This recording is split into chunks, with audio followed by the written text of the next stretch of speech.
तो hi guys, आपका स्वागत है मेरे यूट्यूब चैनल विद्या विस्तार में। तो कैसे हैं आप लोग? मैं आशा करता हूं कि आप लोग मस्त होंगे, स्वस्थ होंगे और मन लगाकर पढ़ाई कर रहे होंगे। मैं आप लोग के लिए यहाँ पे सबसे पहले बता दूं, अगर आप मेरे इस नंबर पे 76 31 77 87 49 या 76 31 77 87 59 हाई लिख के भेजते हैं तो आपको इतना इन्फॉर्मेशन जाएगा। ठीक, यहाँ से लेके यहाँ तक मैंने बहुत नीचे तक जाएगा इन्फॉर्मेशन।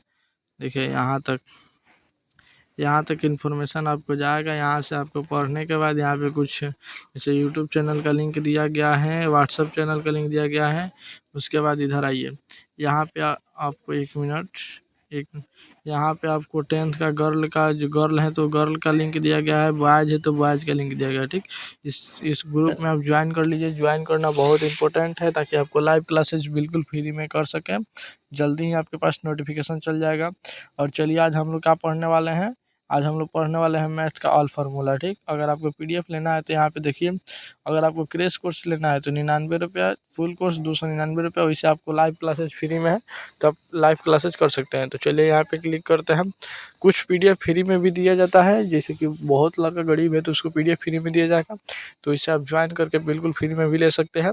तो चलिए वीडियो को स्टार्ट करते हैं। सबसे पहले हम क्या, विद्या विस्तार का मैथ का ऑल फार्मूला। ठीक, मैथ का ऑल फार्मूला पढ़ेंगे क्लास 10। ठीक, तो चलिए यहाँ पे स्टार्ट करते हैं। थोड़ा सा मैंने 12 कर लेते हैं।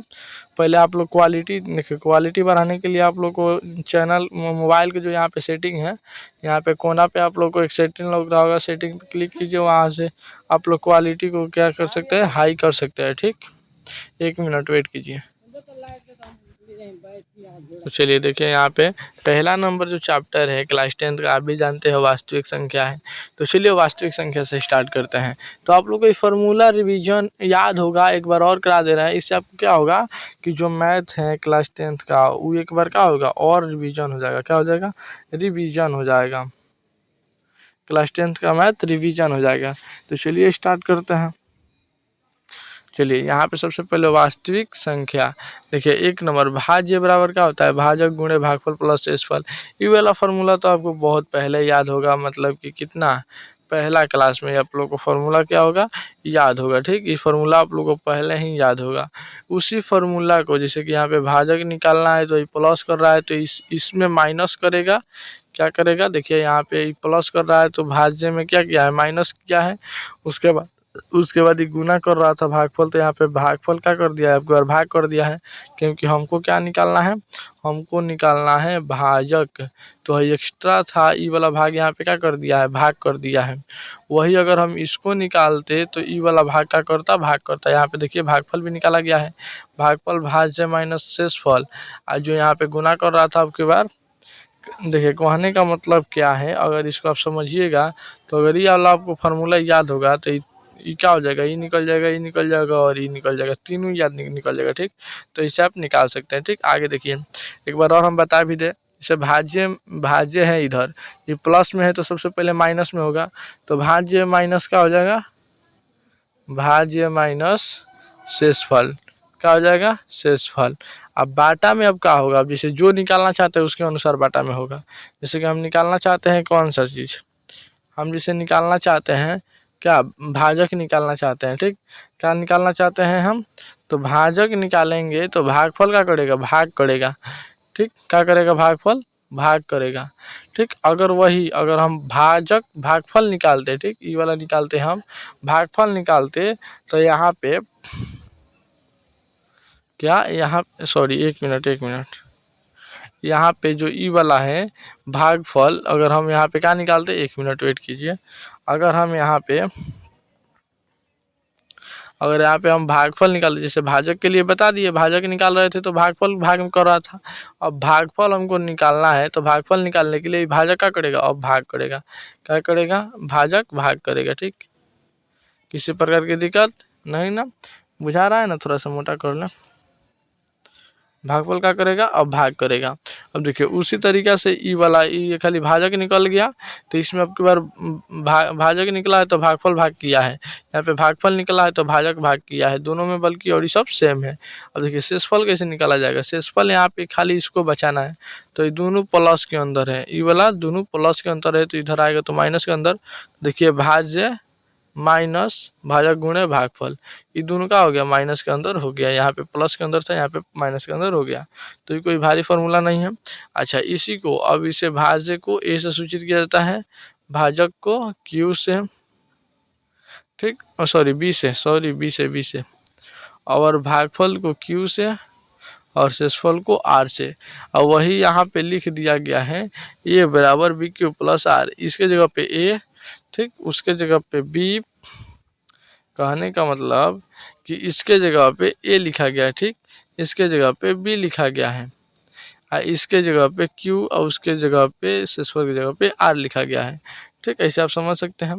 ए बराबर बी क्यू प्लस आर लिखा है, जहाँ Q is not equal to zero लिखा है, यानी इसका मतलब कि क्यू जो है जीरो के बराबर नहीं होना चाहिए, कुछ भी हो जाए क्यू जीरो के बराबर नहीं होना चाहिए। अगर ये क्यू जीरो के बराबर हो जाएगा तो अगर हम मान लीजिए बी गुणे जीरो प्लस आर, तो सीधा सीधी जीरो हो जाएगा, जीरो में आर जोड़ेंगे, ऐसा हो ही नहीं सकता है, ठीक, कुछ ना कुछ क्यू जरूर आएगा, क्यू जीरो हो गया तो मान लीजिए वो भागे नहीं है, ठीक, ऐसे आप देख सकते हैं। चलिए आगे बढ़ते हैं, आगे अब कहाँ आइए, अब आइए ई वाला फॉर्मूला आपको याद रखना है, हाई वाला याद रखिएगा, ए बराबर बी क्यू प्लस आर, ठीक।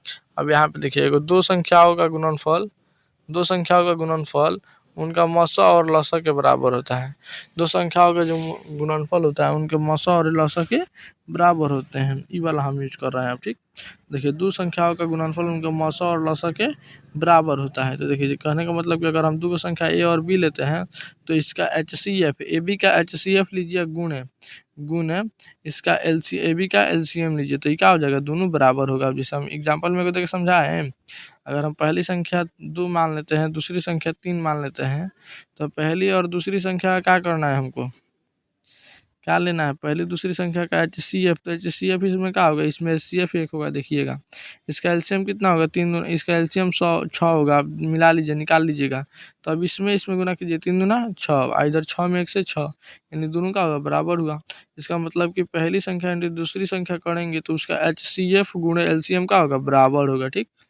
ऐसे आप किसी प्रकार की दिक्कत नहीं ना। अब देखिए 2 नंबर अब कौन सा है, 2 नंबर पार्ट क्या है, 2 नंबर जो पार्ट है क्लास 10th का, एक मिनट थोड़ा सा, एक मिनट,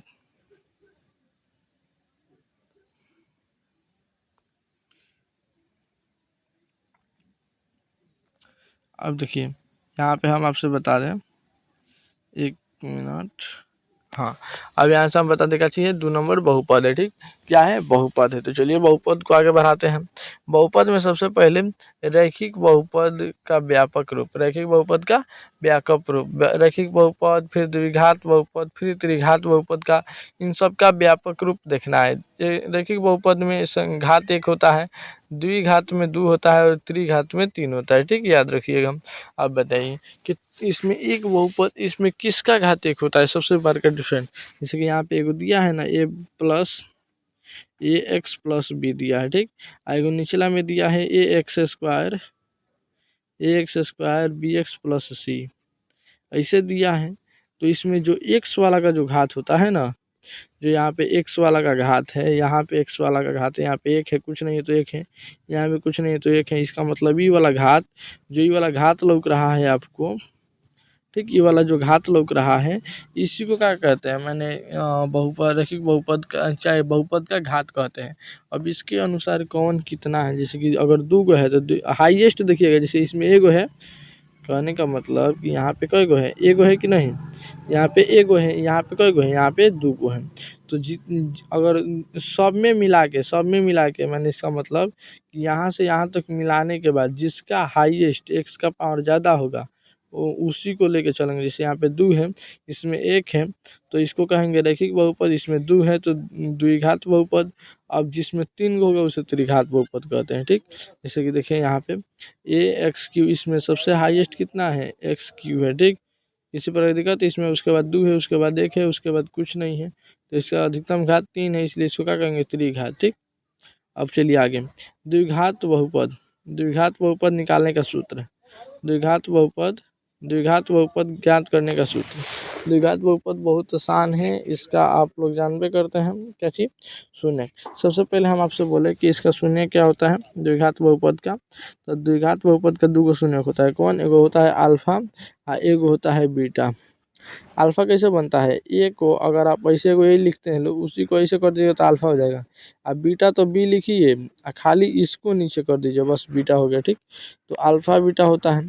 अब देखिए आगे, अल्फा और बीटा में संबंध बताइए। सबसे पहले देखिए यहाँ पे एक्स स्क्वायर, सबसे पहले अगर रहेगा एक्स स्क्वायर, फिर माइनस और alpha plus beta, alpha plus beta into x और उसके बाद प्लस अल्फा इंटू बीटा, ये वाला आपको फार्मूला लगेगा, ठीक। अभी आपको निकलेगा कहाँ से, ठीक, आपको निकलेगा कहाँ से, तो हम बता दें कि आपके पास दो कोई मान लीजिए कोई समीकरण मिल गया,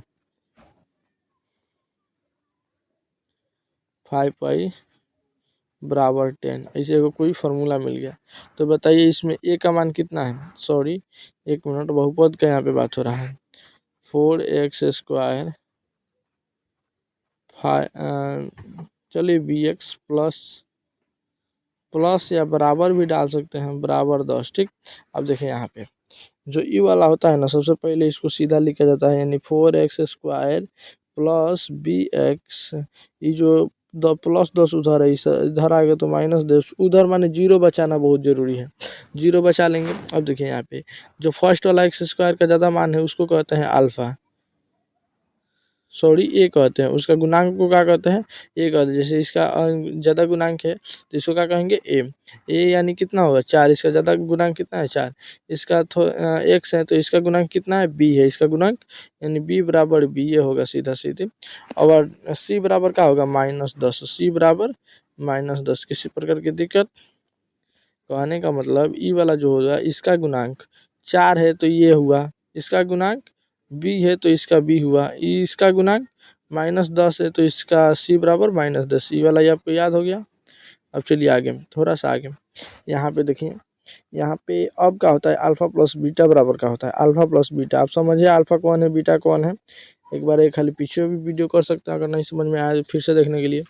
अब देखिए अल्फा प्लस बीटा का मान क्या होता है, जैसे कि हम बता दें 2x² 5x + 3 = 0, 20 0 लिखा गया = 0, किसी प्रकार की दिक्कत नहीं ना। अब देखिए अल्फा प्लस बीटा का मान क्या होता है, तो अल्फा यहाँ पे प्लस में है बी का मान क्या होगा 5 होगा, तो बी प्लस में है तो इसको माइनस में लेंगे -5, अब बटे में क्या दिया या ई वाला फार्मूला यूज कर रहे हैं हम, ई वाला अल्फा प्लस बीटा -b/a, तो सबसे पहले अल्फा प्लस बीटा बराबर क्या होगा -b, तो -b की जगह पे 5 है और माइनस प्लस सॉरी फार्मूला का तो -5, उसके बाद ए के जगह पे क्या रखेगा 2, यानी -5/2, अल्फा प्लस बीटा इसका कितना हुआ -5/2। उतना डिटेल्स में नहीं जाएंगे, और अल्फा माइनस बीटा बराबर अल्फा इंटू बीटा बराबर क्या होता है c/a, आई वाला फार्मूला तो पूछता है, तो इसको याद रखिएगा, 1/अल्फा बराबर क्या होता है 1/अल्फा प्लस 1/बीटा बराबर क्या होता है -b/c, ऐसे होता है, ठीक। किसी प्रकार की दिक्कत नहीं है। अब देखिए आगे, त्रिघात बहुपद में क्या होता है, त्रिघात बहुपद में 3 गो मान क्या होता है शून्य होता है, सबसे पहले अल्फा बीटा और गामा होता है, ठीक। तो यहाँ पे देखिए alpha beta gamma, alpha beta, beta gamma और गामा अल्फा, इन तीनों को अगर आपस में गुणा करके जोड़ेंगे, alpha beta plus beta gamma plus gamma alpha, अगर इन दोनों को आपस में जोड़ेंगे तो कितना आएगा c/a आएगा, कितना आएगा c/a आएगा। उसके बाद alpha into beta into gamma, अगर इन तीनों को गुना करेंगे तो कितना आएगा -d/a आएगा। और वही आप अल्फा बीटा और गामा को जोड़ेंगे, अल्फा बीटा गामा को जोड़ेंगे तब क्या होगा, अल्फा बीटा अगर आप गामा को जोड़ रहे हैं ना तो आपको होगा यहाँ पे -b/a, ई वाला और ई वाला क्या है सेम है, याद रखिएगा ई वाला और ई वाला सेम है, एक नंबर का एक नंबर सेम है, 2 नंबर का 2 नंबर सेम है, लेकिन 3 नंबर अलग अलग है, ठीक, याद रखिएगा, थोड़ा सा याद कर लीजिएगा। अब चलिए आगे, 2 चर वाले रैखिक बहुपद में, इसमें 2 चर वाले रैखिक बहुपद रैखिक समीकरण डबल समीकरण लिखा गया है, सॉरी उसके लिए समीकरण एक रहेगा। ठीक, अब देखिए आगे यहाँ पे आपको हम बता दें कि दो गो समीकरण इसमें दिया रहता है, दो चर वाले यानी दो गो चर का रैखिक समीकरण होगा। अब इसमें आप जानते हैं कि A1 A2 निकालना होता है, कौन A1 एक बार हम लिख के बता दें आपसे, एक बार 1 मिनट, देखिए गलती से फोटो खींचा गया। इसे कहने का मतलब कि आप पढ़े होंगे क्लास 10th में 3 चैप्टर में कि A1 A2 निकालना था, A1/A2 निकालना था, फिर B1/B2 अगर ये दोनों बराबर आ गए तो फिर C1/C2 निकालिए, अगर बराबर नहीं आया तो छोड़ देते थे। आप बताइए कि कहाँ से निकलता था, ये निकलता था आपको अभी बताए ना, ए का होगा बी का होगा, उसी तरह जैसे कि AX² plus BX equal to,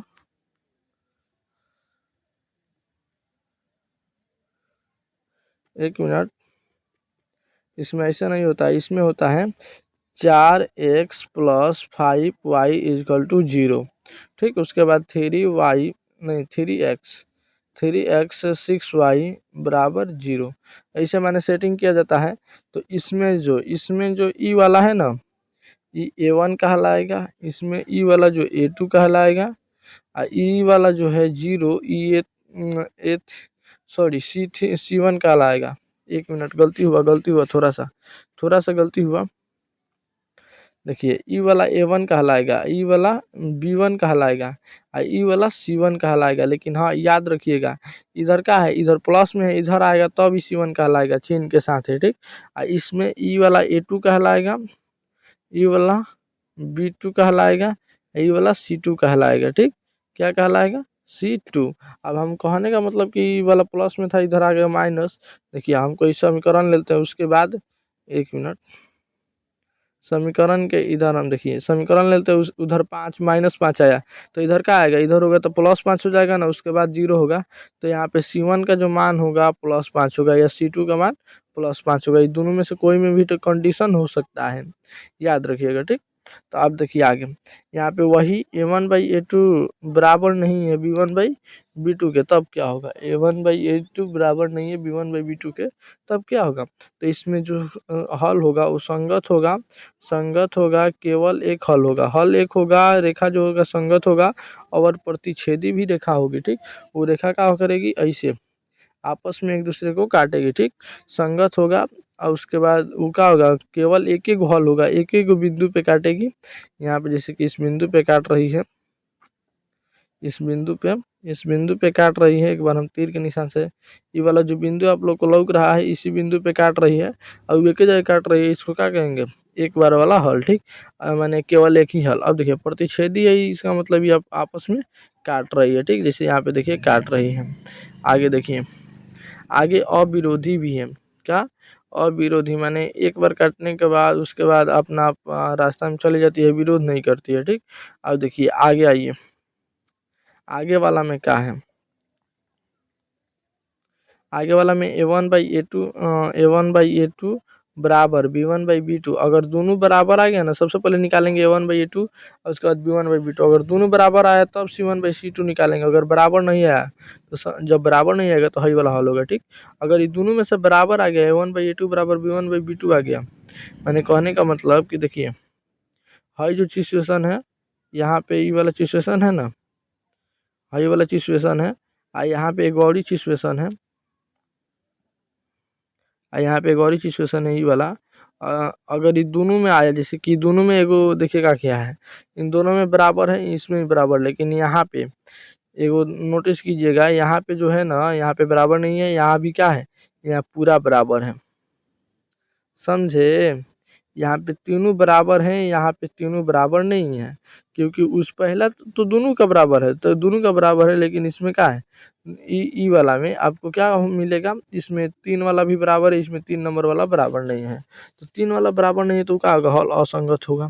ठीक, उसके बाद इसका कोई हल नहीं होगा, और संपाती और विरोधी जगह है। देखो जैसे कि रेखा क्या होगा, सबसे पहले असंगत होगा। ठीक, उसके बाद इसका हल ही नहीं होगा, कैसे कि क्या है, समानांतर रेखा है। आप जानते हैं कि समानांतर रेखा एक दूसरे को कभी नहीं काटती है।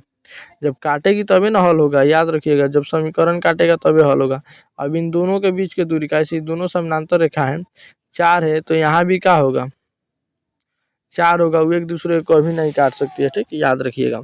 अब देखिए आगे, उसके बाद यहाँ पे क्या है, जब यहाँ पे एगो बराबर है एगो बराबर नहीं है, तब अगर सब बराबर हो तब क्या होगा, अगर सब बराबर होगा तब क्या होगा, तो इसका ये संगत होगा। और उसके बाद अपरिति देखिए अपरिमित रूप से अनेक हल, कहने का मतलब जैसे कि एगो ही देखा गया, देखिएगा ध्यान से, यहाँ से एगो हरिहर रेखा गया, ठीक, क्या गया, हरिहर एगो रेखा गया, एगो रेखा गया हरिहर, उसी पे से एगो आवरी देखा जाएगा, इस ग्राफ का मतलब यही है, इसी पे से गौड़ी ग्राफ जाएगा। अब देखिए इसका हल तब कहाँ का हो सकता है, एगो हल यहाँ मान सकते हैं, फिर वही जगह ही मान सकते हैं, फिर लगा ही, मैंने जितना आप हल मान लीजिए, ग्राफ की कॉपी देखे होंगे, जितना खंड लगता है वहाँ से मान लीजिए आपका क्या हो जाएगा, हल हो जाएगा। तो इसमें देखिएगा तो इसमें क्या होगा, अनेक हल होगा, हल गिना नहीं जा सकता है, इसमें बहुत सारा हल होगा, तो बहुत ज़्यादा, इसलिए इसमें क्या है, अपरिमित रूप से अनेक हल, अपरिमित रूप से अनेक हल भी है, देख लीजिए। अब देखिए असंपाती होगा, संपाती माने एक पे एक चढ़ा होगा, उसके बाद आश्रित होगा, ठीक, किसी प्रकार की दिक्कत नहीं ना। इसमें क्या होगा कि प्रतिच्छेदी होगा फर्स्ट वाला में, दूसरा वाला में समानांतर होगा, और तीसरा वाला में एक पे एक चढ़ा होगा, ठीक, याद रखिएगा, एक पे एक क्या होगा, चढ़ा होगा, जैसे कि इसमें देख लीजिए, किसी प्रकार की दिक्कत नहीं ना। अब देखिए आगे, द्विघात, द्विघात समीकरण, विवेचक क्या होता है, विवेचक बराबर क्या होता है, ये आपको बहुत ज़्यादा हेल्प करने वाला है। ये फार्मूला जो है ना, हम आपसे बता दें कि 20 से 30 नंबर आपको क्लियर कराने वाला है, ठीक, याद रखिएगा। अब देखिए यहाँ पे आगे, यहाँ पे हम क्या देखने वाले हैं, 1 क्या, सॉरी, द्विघात समीकरण, द्विघात समीकरण देखने वाले हैं। इसमें विवेचक क्या है, विवेचक डी है, तो सबसे पहले देखेंगे विवेचक बराबर क्या होता है। तो विवेचक का फॉर्मूला होता है b² - 4ac, b² - 4ac एगो फार्मूला होता है, ठीक, b² - 4ac। अब यहाँ पे जब विवेचक को डी से सूचित किया जाता है, तो जब डी बराबर, यहाँ पे 1 मिनट देख लीजिए, जब डी बराबर b² - 4ac बराबर 0 हो तो मूल वास्तविक समान होता है। सबसे पहले अगर हम डी निकालेंगे, ठीक, जैसे डी निकालेंगे, डी निकालने का मतलब हम क्या कहना चाहते हैं, जैसे कि कोई समीकरण लीजिए, द्विघात समीकरण, याद रखिएगा, द्विघात समीकरण ले लेते हैं, 2x² 5x 2, ठीक, इसमें फर्स्ट क्या है, ए का है, ए है 2, ए है 2, बी है 5 और सी है 2, ठीक। अब देखिए इसमें ए बराबर बी, डी बराबर b² - 4ac, तो बी इसमें कितना है, 5 है, तो 5 का स्क्वायर 25 माइनस, उसके बाद 4ac यानी 4, ए का मान 2, 4 दूना 8, 8 में 2 से 16 होगा, यानी कितना होगा, 9 बचेगा, फिर भी 9 बचेगा। और यहाँ पे आप जानते हैं कि 9 बची है, तो इसका मूल वास्तविक देखिए, अगर 9 बचा, ठीक, यहाँ पे डी निकालिएगा, अगर 9 बच गया, 0 बच गया, तो यहाँ पे देखिए क्या होने वाला है, अगर 0 बच गया डी निकालने पे, तो उसका मूल वास्तविक और समान होगा।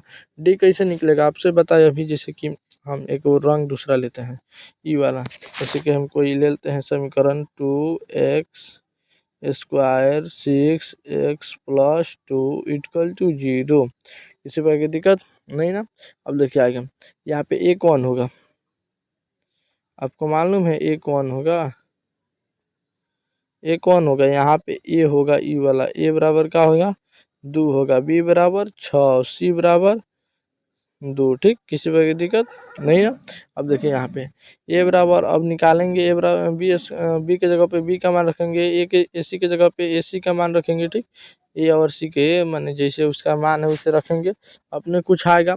अब देखिए कुछ आने के बाद, जैसे कि मान लीजिए डी बराबर 0 आ गया, क्या आ गया, डी बराबर 0 आ गया, मैंने इसको हल किए 0 आ गया, तब क्या होगा, तो इसका मूल वास्तविक समान होता है। मूल का मतलब क्या होता है, जैसे कि इसका हल वास्तविक हो, अगर इसका हल एगो आ गया 1/2, तो उसका दूसरा हल भी क्या होगा, 1/2, यानी समीकरण में 2 को मान रखने पर उसको पूरा क्या कर सकते हैं, उसे पूरा 0 बराबर साबित कर सकते हैं। आपको 1 मिनट बता रहे हैं। तो यहाँ पे देखिए कहने का मतलब कि जैसे कि ये क्या बता रहे थे अभी, इसका एक मिनट, इसको टिपना है, हम वो गलती से टिप दिए। देखिए कहने का मतलब कि मूल वास्तविक एवं समान होता है। डी बराबर क्या 0 आ सकता है। अगर डी बराबर 0 आएगा ना तो इसका मूल, आप लोग 10th क्लास के हैं तो आप लोग मूल जानबे करते हैं, शून्य जानबे करते हैं। उसी में का मूल शून्य का लगभग एक ही होता है। ठीक, लगभग एक होता है, एक जैसा है, एक जैसा माने दिखाई देता है लेकिन एक जैसा होता नहीं है। ठीक, याद रखिएगा। तो ये क्या होता है कि मूल वास्तविक एवं समान होता है। यानी अगर कोई एगो x बराबर, हाँ x बराबर जैसे कि 2 आया तो फिर एगो और ही x बराबर क्या आएगा, 2 आएगा। ठीक, वास्तविक और समान होता है। अब देखिए आगे, आगे दूसरा, अगर हम लेते हैं d बराबर 0 से, यानी 0 का होगा छोटा होगा और d बड़ा होगा। इसका मतलब कि 1 ले लीजिए, 2 ले लीजिए, 5 ले लीजिए, 7 ले लीजिए, जितना आप बेसी लेना चाहते हैं, बस क्या होना चाहिए, 1 से अधिक होना चाहिए। तो 0 से अधिक होना चाहिए, 1 हो सकता है, 2 हो सकता है। तो उसका क्या होगा, उसका भी वास्तविक हल होगा। वास्तविक हल कहने का मतलब कि प्लस वाला होगा, मस्त हल होगा। ठीक, उसके बाद वास्तविक हल होगा लेकिन इसका अलग अलग असमान हल होगा। जैसे कि अगर x बराबर 2 आया ना, क्या x बराबर 2 आया, x बराबर 2 आया तो उसका x बराबर हो सकता है 3 आ जाए, 4 आ जाए, x बराबर 4 आ जाए, कुछ भी आ सकता है लेकिन बराबर नहीं आएगा। जैसे पहले वाला में आ रहा था एक के जैसा, लेकिन दूसरा में नहीं आएगा। अब देखिए, जब d 0 से छोटा हो, यानी 0 से छोटा हो d, तब क्या होगा, यानी 0 बड़ा हो तब इसका हल ही नहीं होगा, उसी को कहते हैं अवास्तविक। इसका हल नहीं होगा तो इसलिए इसको क्या कहते हैं, अवास्तविक। किसी प्रकार की दिक्कत नहीं ना। अब चलिए, वही x निकालने का पूरा डायरेक्ट फार्मूला क्या होता है, अगर ये आप चेक कर लेते हैं ना वास्तविक है कि अवास्तविक है, तो इससे आपको बहुत फ़ायदा होगा। यानी अगर वो अवास्तविक निकल गया तो आप जानते हैं क्या होगा, आपको हल नहीं करना पड़ेगा, सिर्फ आप लिख के छोड़ देंगे। अगर आप अनचेक करिएगा ऐसे तो दिक्कत हो जाएगा। ठीक, तो ऐसे चेक, इससे चेक कर लीजिएगा, 19 और 20 और 21 नंबर फार्मूला से चेक कीजिएगा, और 22 नंबर फार्मूला बाद में यूज कीजिएगा अगर सही होगा तब। ठीक, ऐसे आप कर सकते हैं। अब देखिए आगे, यहाँ पे मूल बराबर -b plus minus root under क्या है, डी वाला फार्मूला है। यहाँ पे बी स्क्वायर माइनस 4ac, आपको याद है ना, डी बराबर क्या होता था, बी स्क्वायर माइनस 4ac है, ये ना है। यहाँ पे अगर हम इसके जगह पे डी भी लिख सकते हैं, बी स्क्वायर माइनस 4ac के जगह पे डी भी लिख सकते हैं, किसी प्रकार की दिक्कत नहीं ना। जैसे कि बी स्क्वायर माइनस 4ac की जगह पे क्या लिख सकते हैं, डी भी लिख सकते हैं। अब चलिए आगे, आगे चलिए, यहाँ पे अल्फा, इसका शून्य के 2 को होता है, द्विघात है तो इसका शून्य द्विघात समीकरण तो शून्य कै गो 2 को होता है। कौन कौन, एगो अल्फा होता है, एगो बीटा होता है। अल्फा ऐसे होता है और बीटा ऐसे होता है, किसी प्रकार की दिक्कत नहीं ना। चलिए आगे, यहाँ पे अल्फा बराबर क्या होता है, अल्फा जो होता है वो प्लस वाला लेता है। यहाँ पे प्लस माइनस दे रहा है, बीच में दिखाई दे रहा है ब्रो, एक मिनट इसको यूज करने दीजिए। यहाँ पे प्लस माइनस दे रहा है, दिखाई दे रहा है, देखिए यहाँ पे प्लस माइनस दिखाई दे रहा है, तो उसी जो प्लस वाला खाली लेंगे तो अल्फा का मान होगा। ठीक, जैसे यहाँ पे देखिए, और वही जो माइनस वाला लेंगे तो बीटा का मान होगा। यहाँ पे ठीक, याद रखिएगा, यहाँ पे किसी प्रकार की दिक्कत नहीं ना। अब चलिए आगे, अगर आपको PDF चाहिए तो बिल्कुल फ्री में मिलेगा। अब देखिए आगे, यहाँ पे सारबंतर का फार्मूला बता रहे हैं। जैसे कि डी बराबर क्या होता है, आप लोग 1 मिनट, बहुत मोटा हो गया है भाई। जैसे कि सारबंतर हम पहले एक बार आप लोग मैंने सारबंतर क्या आप समानांतर श्रेणी में पढ़े होंगे। ठीक, जैसे कि समानांतर श्रेणी क्या होता है, AP बराबर आप लोग पढ़े होंगे ना, याद आया, AP बराबर दिया रहता था 2 4 6 8 10। ये क्या होता है, एक बार या तो घटते जाएगा समान अंक या बढ़ते जाएगा समान अंक, या उस बढ़वे नहीं करेगा ना घटवे करेगा, समान अंक रह जाएगा, ऐसे ही रहता है। जैसे कि यहाँ पे 2 को बढ़ रहा है, ठीक, बहुत आगे जब तक जाएगा 2 को बढ़ रहा है, फिर 2 को बढ़ रहा है। यहाँ पे देखिए ये बढ़ते जाएगा नहीं तो घटते जाएगा, ये क्या हो जाएगा, मैंने समान रहता है। ठीक, किसी प्रकार की दिक्कत नहीं, थोड़ा मोटा हो जा रहा है, यहाँ इतना सही है। देखिए ये 2 को क्या होता है, बढ़ते जा रहा है, इसमें भी 2 गैप है, इसमें भी 2 गैप, इसमें भी क्या बढ़ते जा रहा है। और कोई कोई घटते भी जाता है, कोई कोई दू दू ई का मान लीजिए ये समान है, ए भी एपी में है लेकिन क्या ये एक के समान है, ये बढ़ नहीं घट नहीं रहा है। तो उसी में सार्वंतर क्या होता है, अब देखिए एपी का जो होता है, जैसे एपी हम लिख दिए एपी बराबर 2 4 6 6 8 10 लिख दिया ना। तो उसमें इस पहले वाले अंक को कहा जाता है A1, दूसरे को कहा जाता है A2, तीसरा को कहा जाता है A3 और चौथा को कहा जाता है A4 कहा जाता है। किसी प्रकार की दिक्कत नहीं ना।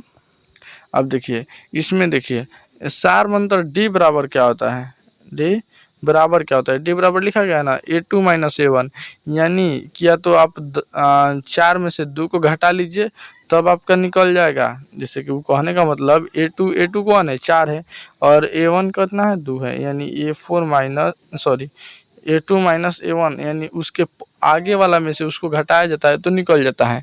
ई वाला आप कहाँ लगा सकते हैं, जैसे कि हम अगर लिखते हैं 8 में से भी 6 घटेगा तब भी सार्वंतर निकल जाएगा। सार्वंतर का मतलब इन दोनों के बीच का गैप होता है, ठीक, इन दोनों बीच का क्या होता है गैप होता है। कितना गैप है, इसमें प्लस है कि माइनस है, ये आगे वाला में से पीछे वाला हमेशा घटता है, ठीक। जैसे कि क्या 1 मिनट काट दिए हम, जैसे कि 2 4 6 था ना, 2 4 6 8 10 ऐसे था, तो ये आगे वाला में से ये पीछे वाला घटेगा, याद रखिएगा। इस वाला आगे वाला में से ही घटेगा, याद रखिएगा। किसी प्रकार की दिक्कत नहीं ना, उसी को सार्वंतर कहते हैं। तो जैसे कि अगर हम A3 में से घटाना चाहते हैं तब क्या घटाएंगे, तो A2 घटाएंगे। अगर A4 में से घटाना चाहते हैं तो A3 घटाएंगे, ठीक। अगर A2 में से घटाना चाहते हैं तो A1 घटाएंगे, A1 में से नहीं घटेगा, याद रखिएगा, ठीक। A1 में से घटाएंगे तो 0 सीधे घटाना पड़ेगा, ठीक। A1 में से 0 घटाएंगे तो हो जाएगा।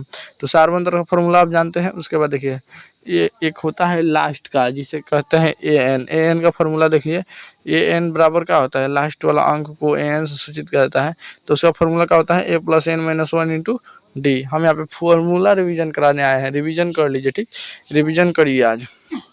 अब देखिए आगे यहाँ पे अंतिम पद से nवां पद, यानी देखिए एक होता है 2 4 6 8 10, एगो ऐसे होता है, ऐसे जाएगा, ठीक। और जो अंतिम पद मान लीजिए 100, उसके बाद 98, फिर 99, एगो ऐसे आता है, वो चालू होगा ऐसे। देखिए कहने का मतलब वो इधर से ऐसे बोलेगा, ठीक, ऐसे एगो जा रहा है, लेकिन वो चालू होगा 100 98 96, इधर से माने चालू होगा। तो इधर से जो nवां पद होता है उसके लिए फॉर्मूला क्या है, ई वाला सिर्फ माइनस लगा देना है, जहाँ जहाँ प्लस था इसमें सॉरी 1 मिनट, जो ई वाला एसएन का फॉर्मूला अभी छोड़ दिया, एसएन का फॉर्मूला बता रहे हैं।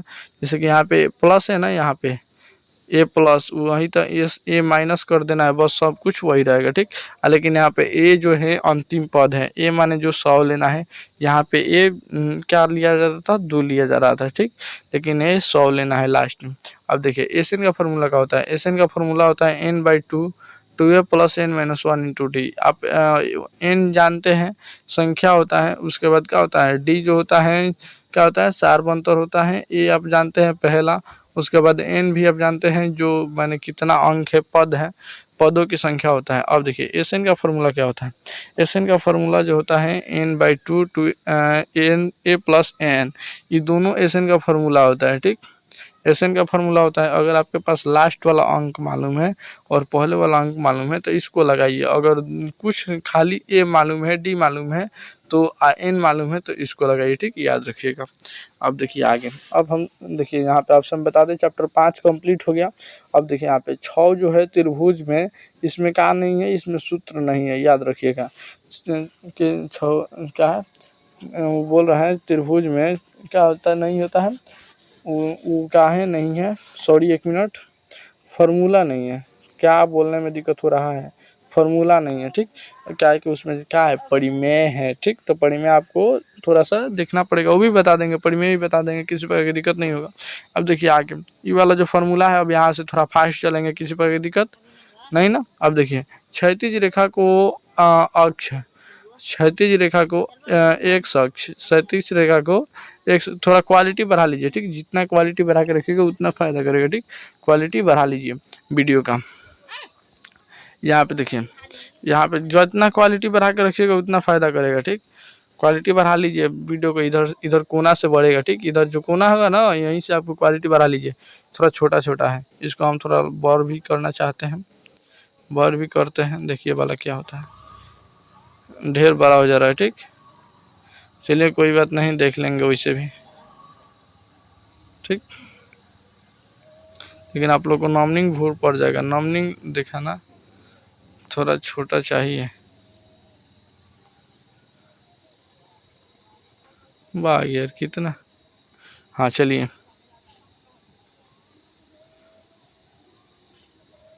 चलिए यहाँ पे क्षैतिज रेखा, क्षैतिज रेखा को क्या कहते हैं, एक अक्ष कहते हैं।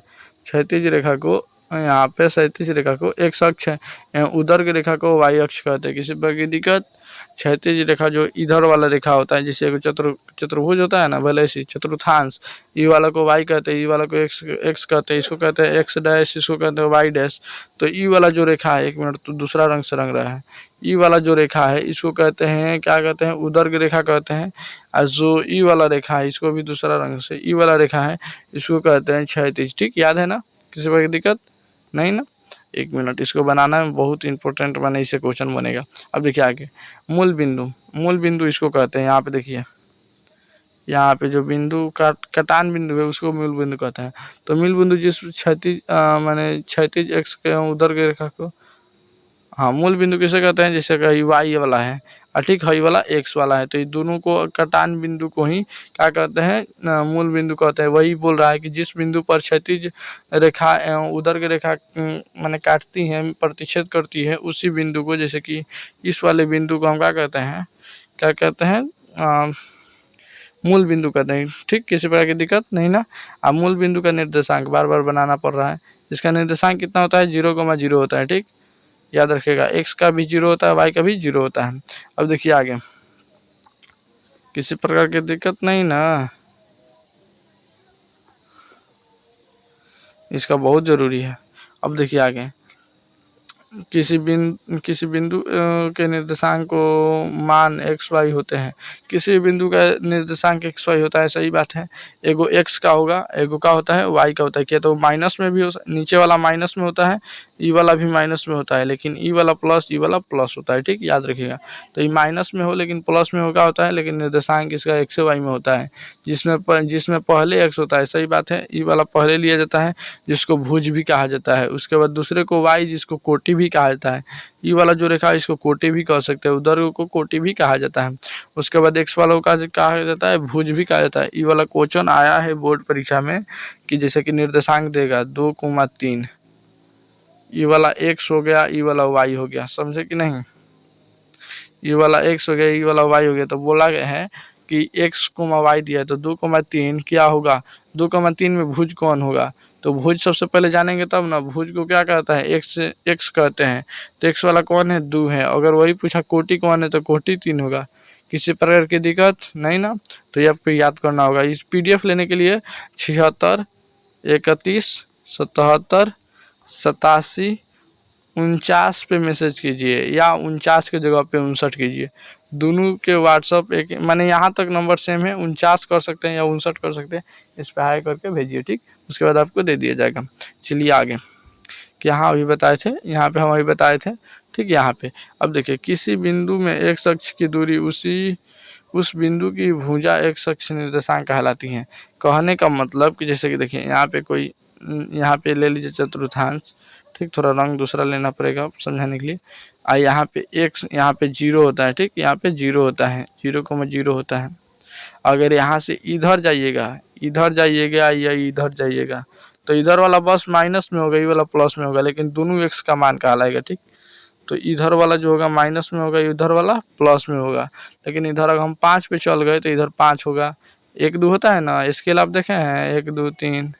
अगर 2 को स्केल जोड़िएगा, एगो ऐसे, ठीक, एगो ऐसे एगो जोड़िएगा ऐसे, तो क्या एगो स्केल नहीं बनेगा। जैसे कि यहाँ पे एक, लेकिन वो स्केल दूसरा होता है, वो एक की ओर से स्टार्ट होता है। उधर जो 0 होता है बीच में 0, फिर -1 -2, फिर -3 -4, ऐसे -5 होता है ना, ऐसे करना पड़ेगा, ठीक। किसी प्रकार की दिक्कत नहीं ना।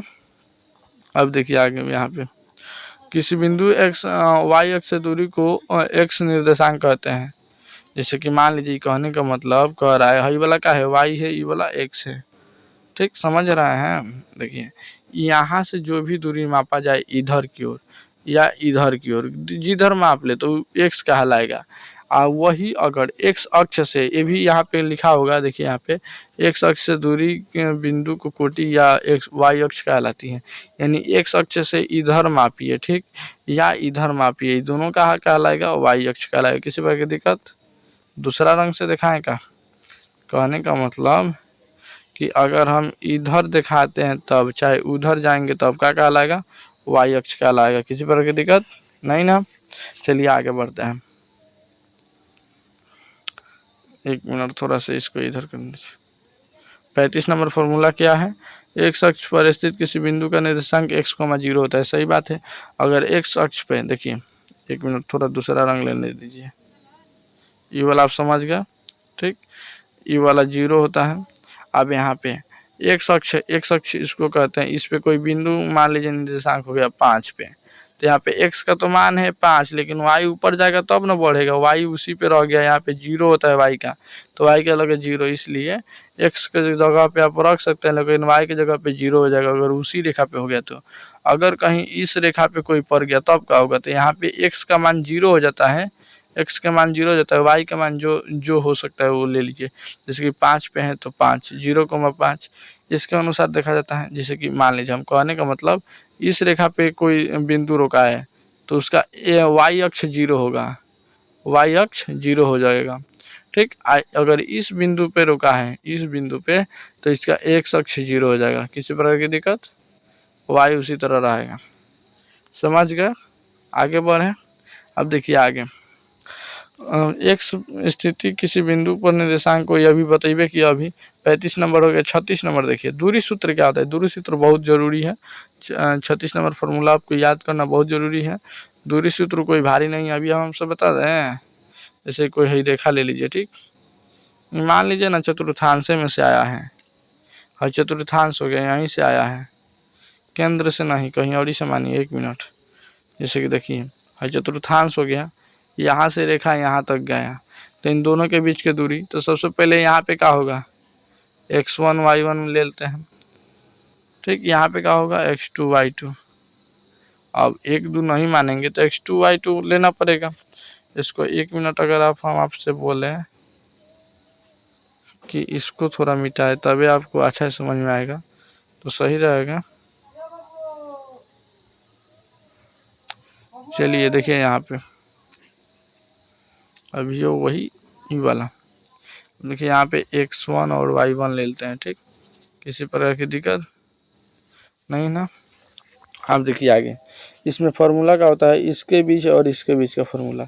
इसके बीच और इसके बीच का फार्मूला जो होता है, सबसे पहले पहला में से पहला घटाइए। देखिए x2 में से x1 को घटा सकते हैं, कोई दिक्कत नहीं। इसमें से इसमें घटाइए या इसमें से इसमें घटाइए, कोई दिक्कत नहीं। x1 में से x2 को घटाइए या x2 में से x1 को घटाइए और इसको क्या कीजिए, होल स्क्वायर लगाइए। होल स्क्वायर लग गया। सबसे पहले देखिए यहाँ पे होल स्क्वायर लगाए, फिर प्लस y1 में से y2 घटाइए, चाहे y2 में से y1 को घटाइए, उसका स्क्वायर कीजिए और जैसे ही आप वर्ग लगाइएगा, इसका सॉरी रूट लगाइएगा, तो क्या हो जाएगा, दूरी सूत्र हो जाएगा। आपको बताया ना कहाँ से दूरी सूत्र आया। जैसे कि पहला में से पहला एक्स स्क्वायर में से x1 को घटाइए, 2 को होता है इसमें, जैसे कि 2,3 होता है, और कोई मान लीजिए 4,5, तो पहला में से पहला घटाना है, दूसरा में से दूसरा को घटाने के बाद बीच में प्लस करें और उसका होल स्क्वायर के बाद रूट लगा दे ऊपर, क्या हो जाएगा, दूरी सूत्र हो जाएगा। दूरी सूत्र याद कर लीजिएगा, जैसे कि x2 - x1 का होल स्क्वायर जोड़ x2 - x1 का होल स्क्वायर, पहले रूट पढ़ना है, पहले रूट अंडर x2 - x1 का whole square plus x2 - x1 का होल स्क्वायर, इसे आप पढ़ सकते हैं। ठीक, चलिए किसी प्रकार की दिक्कत नहीं ना? आगे बढ़ते हैं। आगे देखिए क्या होता है, मूल बिंदु से किसी बिंदु की दूरी। मूल बिंदु से किसी बिंदु की दूरी कहने का मतलब, जैसे कि हम एक चतुर्थांश बनाते हैं, ठीक, चतुर्थांश बनाते हैं, इसकी मूल बिंदु यहाँ पे है, इससे किसी बिंदु की दूरी मान लीजिए यहाँ पे x1 चाहे x2 मान लेते हैं, x1 - एक मिनट,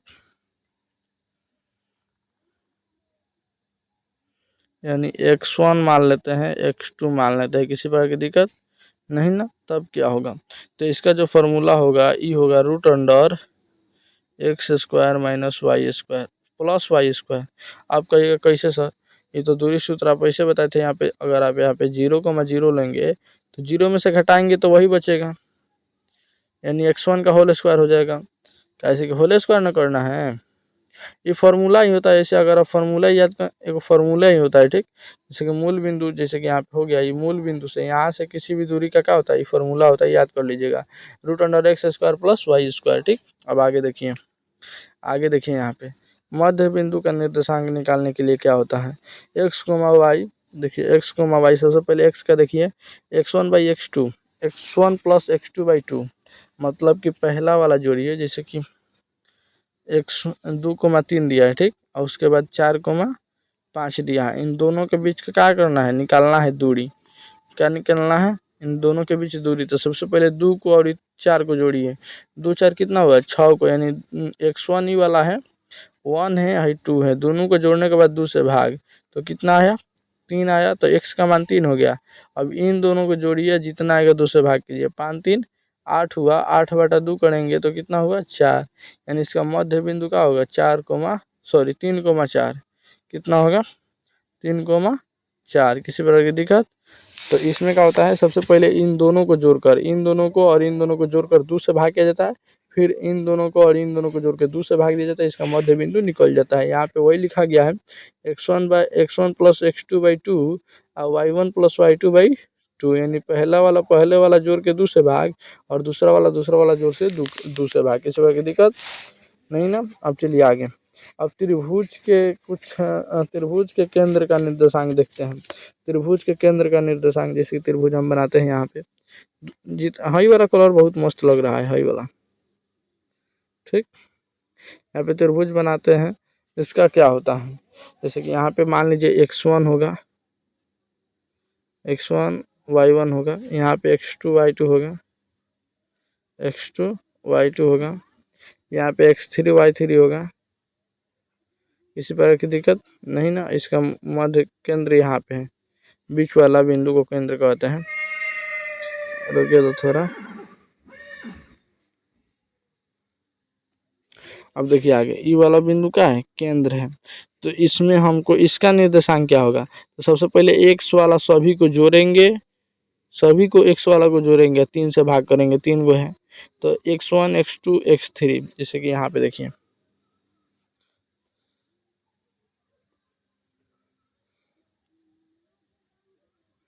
एक मिनट,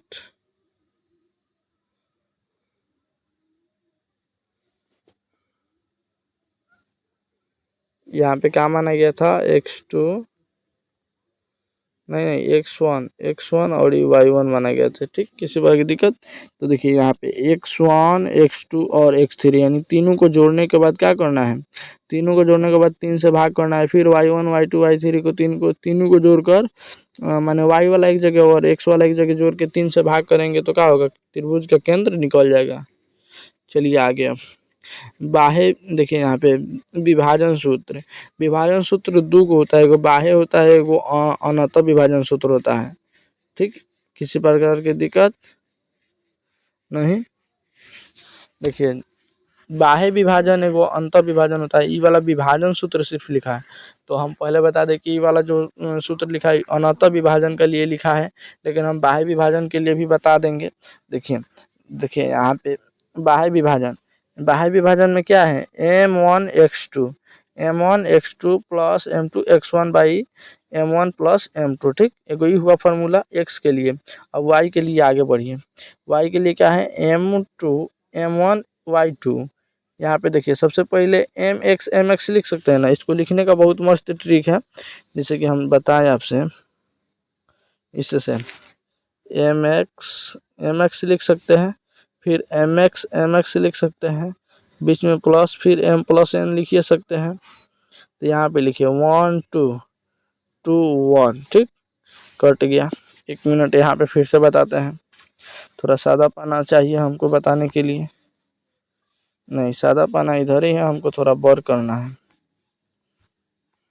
यहाँ पे देखिए, कहने का मतलब जैसे कि हमको लिखना है तो कैसे लिखेंगे, सबसे पहले लिखेंगे m, फिर x, फिर लिखेंगे m, फिर x, नीचे लिखेंगे m प्लस n। आप देखिए, 1 मिनट,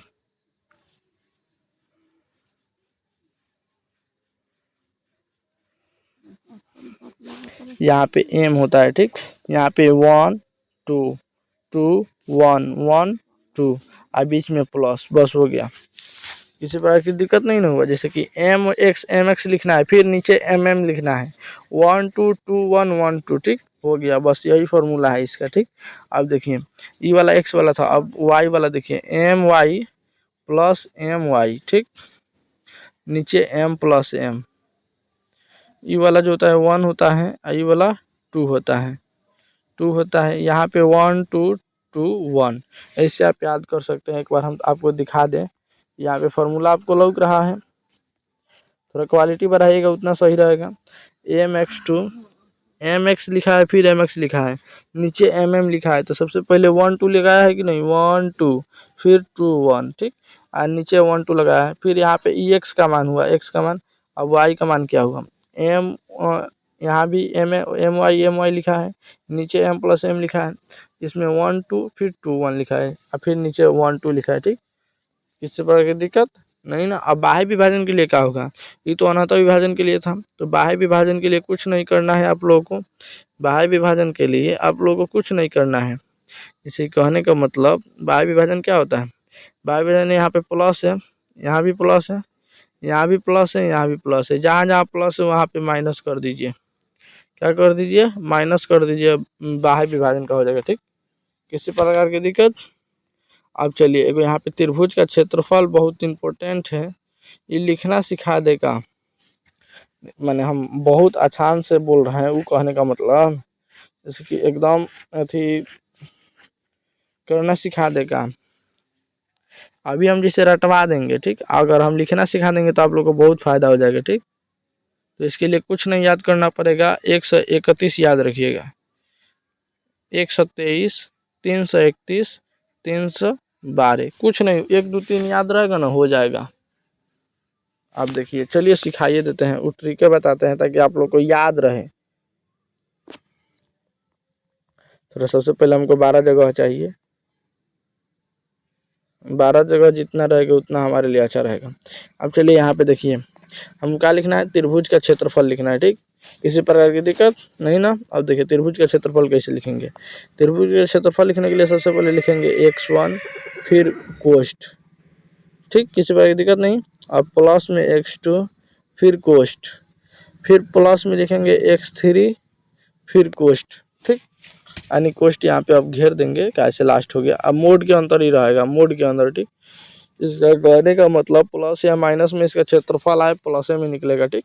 अब देखिए यहाँ पे, 1 मिनट, ई वाला आप पहले ई वाला मिटाइए, आप ई वाला जितना 2 है 3 है ये सब आप मिटाइए। चलिए, अब किसी प्रकार की दिक्कत नहीं ना। जैसे कि एक्स कोष्ठ प्लस एक्स कोष्ठ, कोष्ठ ले लीजिए यहाँ पे उसका, फिर x प्लस कोष्ठ दिया है, ठीक। अब देखिए यहाँ पे क्या होगा, फिर y माइनस वाई लिखिए, y माइनस वाई, फिर y माइनस, यहाँ पे लिख देते हैं y, फिर y माइनस वाई। किसी प्रकार की दिक्कत नहीं ना। यहाँ पे लिखिए 1 2 3, कहाँ से स्टार्ट हुआ था, 1 से, 1 2 3 पे लास्ट किया, अब स्टार्ट कीजिए 2 से, 2 3, 3 के बाद लास्ट हो गया तो 1 फिर लीजिए, फिर 1, अब फिर से 2 से स्टार्ट किया था, अब 3 से स्टार्ट कीजिए, 3 1 2 हो गया। समझे कैसे हुआ, एक बार फिर रिटर्न आते हैं। देखिए, कुछ नहीं करना है आपको, सबसे पहले आपको लिखना है मोड, मोड तो आप जानबे करते हैं, एक बार फिर से लिखना सिखा रहा है, देखिए। और सबसे पहले आपको लिखना है x, फिर कोष्ठ, फिर x1, नहीं x1 नहीं लिखना है, खाली को ऐसे लिखना है x, फिर प्लस x, ऐसे लिखना है, ठीक। किसी बार की दिक्कत ये दोनों मोड के अंदर रहेगा। अब देखिए सबसे पहले हमको फर्स्ट का लेना है, फर्स्ट लीजिए sorry 1 minute, y minus y लीजिए, y माइनस वाई, फिर y माइनस वाई, फिर y माइनस वाई। अब देखिए यहाँ पे क्या होगा 1, यहाँ पे क्या होगा 1। अब इसके लिए थोड़ा सा दूसरा रंग, चलिए ये वाला मस्त रहेगा 1, इसके लिए उसके बाद 2, उसके बाद 3, यानी सबसे पहले 1 2 3 लिखेंगे। फिर यहाँ पे 1 से स्टार्ट किया था, अब 2 से स्टार्ट कीजिए, 2 3, 3 के बाद अब क्या आएगा, अब कहेगा सर 4 आएगा, नहीं 1 आएगा। अब यहाँ पे 3 2 से स्टार्ट किया था, अब 3 से स्टार्ट कीजिए, 3 1 2, यही आपका क्या हुआ त्रिभुज का फॉर्मूला है। एक बार आपको रटवा देते हैं, देख लीजिए यहाँ पे किसी प्रकार की दिक्कत। देखिए मोड के अंदर है, सॉरी 1 मिनट 1/2 छूट गया था, ठीक सब वही है। देखिए लिखने का तरीका वही है, x into y2 minus y3 plus x into y3 minus y1 plus x3। कहने का मतलब देखिए स्टार्ट क्या हो रहा है, देखिए पहले x लिखा है, फिर y माइनस वाई, फिर plus x y minus y, फिर प्लस x माइनस वाई, ठीक माने सॉरी y माइनस वाई। यहाँ पे 1 2 3 लिखा है, फिर 2 3 1 एंड 2 से स्टार्ट किया है, यहाँ पे 3 से 3 1 2, और यहाँ पे 1/2 हमसे गलती से छूट गया था, उसके लिए सॉरी बाबू, 1/2 रहेगा, ठीक हमसे गलती से छूट गया था। अब देखिए आगे अब आते हैं यहाँ पे ये वाला फार्मूला त्रिकोणमिति पे, ठीक त्रिकोणमिति पे आज पूरा ख़त्म कर देंगे, भले थोड़ा टाइम लगेगा लेकिन आज पूरा ख़त्म कर देंगे, ठीक एकदम छोड़ना नहीं है। थोड़ा सा और है, ढेर नहीं है, थोड़ा सा है, उसको पूरा ख़त्म करना है।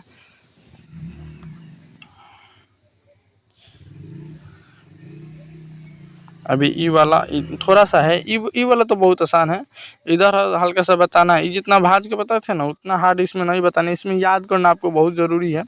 हाँ ई वाला बताएंगे, थोड़ा ई वाला बताएंगे तो आपको बहुत जल्दी याद होगा। त्रिकोणमिति है ना, इसको बहुत बताना पड़ेगा आसानी से ताकि आपको याद रहे, और उसके बाद ई वाला तो आपको याद करना पड़ेगा, ठीक इसको भी बताएंगे। चलिए आगे अब देखिए यहाँ पे सबसे पहले देखते हैं कि यहाँ पे देखिए त्रिकोणमिति में आपको एक त्रिभुज, इसमें समकोण त्रिभुज का बात होता है, क्या होता है समकोण त्रिभुज। अब हम त्रिभुज कहाँ से लाएं, हमको ही बनाना पड़ेगा शॉर्टकट समकोण त्रिभुज। समकोण त्रिभुज का मतलब होता है ये कोण 90 डिग्री का होना चाहिए, ये कोण 90 डिग्री का होना चाहिए, ठीक आप लोग सपोर्ट करते तो डिजिटल बोर्ड ले लेता, ठीक अभी मैं मोबाइल से पढ़ा रहा हूँ, देखिए इसीलिए दिक्कत हो रहा है। कोई बात नहीं, आप लोग को दिखाई दे रहा है, बस ये थोड़ा क्वालिटी बढ़ा लीजिए, सर पे दया कीजिए, ठीक भैया भाई मान लीजिए, भाई सर मत कहिए, भाई कहिए, ठीक भाई समझ के आप लोग मुझे मैंने सपोर्ट कीजिए, ठीक आगे देखिए यहाँ पे h बराबर मैंने इसमें h कौन है और P कौन है और B कौन है, तो जो B से होता है बेस होता है, H जो होता है हाइपोटेन्स होता है, ठीक 1 मिनट का मतलब यहाँ पे 1 मिनट थोड़ा हम आपको 12 साइज लेके दिखाते हैं ताकि आपको बहुत मस्त समझ में आएगा। यहाँ पे देखिए हम एगो त्रिभुज बनाते हैं, ठीक त्रिभुज बना लीजिए। 1 मिनट गलती हो गया,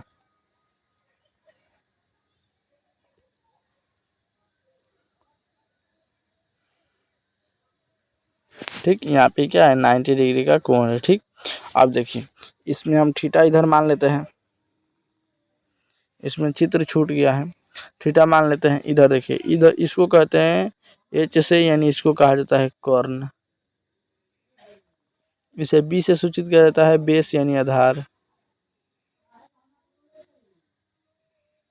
ठीक इसको क्या कहा जाता है, इसको कहा जाता है पी यानी क्या चीज़ लंब। किसी प्रकार की दिक्कत नहीं ना। अब देखिए यहाँ पे रुक नहीं सकते, नहीं तो बताते हैं। अब देखिए थीटा यहाँ पे माने हैं तो याद रखिएगा, पी को लंब कहते हैं, एच को कर्ण कहते हैं, बी से आधार होता है, याद रहेगा। किसी प्रकार की दिक्कत नहीं ना, किसी प्रकार की दिक्कत नहीं ना, याद एक बार और कर लीजिए, पी से लंब, एच से कर्ण, बी से आधार, ठीक थोड़ा जोर से मैंने क्या कहते हैं। अब देखिए यहाँ पे साइन का क्या होता है, ये एक दूसरे को उल्टा होता है, हम बता रहे हैं अभी। कौन किसके उल्टा है, ठीक।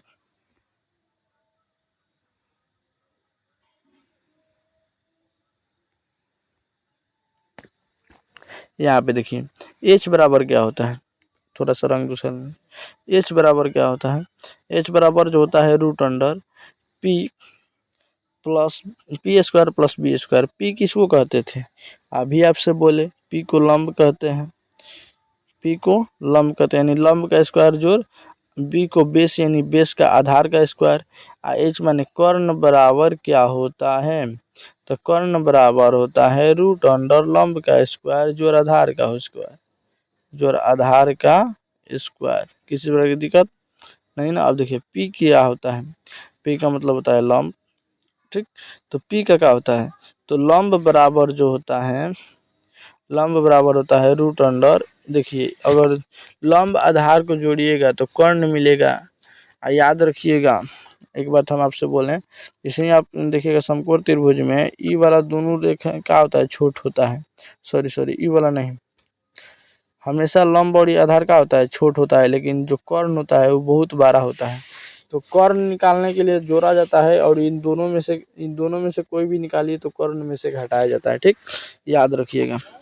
जैसे कि यहाँ पे हम पी निकाल रहे हैं यानी लंब निकाल रहे हैं, तो लंब के लिए क्या करना पड़ेगा, लंब के लिए करना पड़ेगा रूट अंडर, यहाँ पे अच्छे से नहीं बुझा रहा है, यहाँ से निकाल रहे हैं। लंब के लिए क्या करना पड़ेगा, लंब के लिए रूट अंडर कर्ण का स्क्वायर,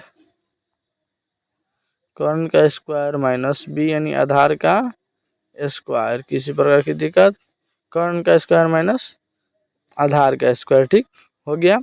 अब देखिए बी बराबर क्या होगा, बी यानी आधार बराबर, तो आधार बराबर कुछ नहीं, जैसे कि यहाँ पे हम बता दें, यहाँ पे हम आपसे बताएं, यहाँ पे क्या लिखा है, आधार लिखा है ना, यहाँ पे अगर हम लंब लिख देते हैं, सेम टू सेम वही है, यहाँ पे हम चलिए लंब लिख देते हैं, क्या चीज़, लंब का स्क्वायर, और यहाँ पे लंब है तो इसको काट के आधार कर देते हैं, ठीक, इसको क्या कर देते हैं, आधार कर देते हैं, तो क्या हो जाएगा, फॉर्मूला हो जाएगा।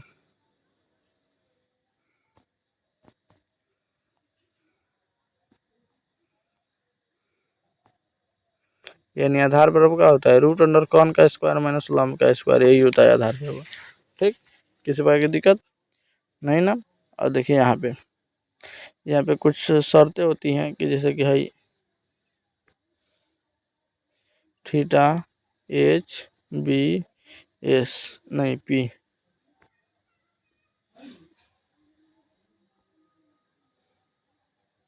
पी आई वाला थीटा है, शॉर्टकट बना है। अब चलिए साइन थीटा, यानी यहीं से साइन देखना है, यहाँ से लंब कौन है, ई वाला है, आधार ई वाला है, ठीक। याद रखिएगा जहाँ से सामने देखा जाए वही लंब हो जाता है। अगर हम आपसे बोले उसी तरह एक त्रिभुज बनाएं, अगर हम यहाँ थीटा रखते हैं तो इसका लंब कौन है, ई वाला इसका लंब है, सामने वाला ई नीचे वाला क्या हो जाएगा, लंब हो जाएगा, ठीक।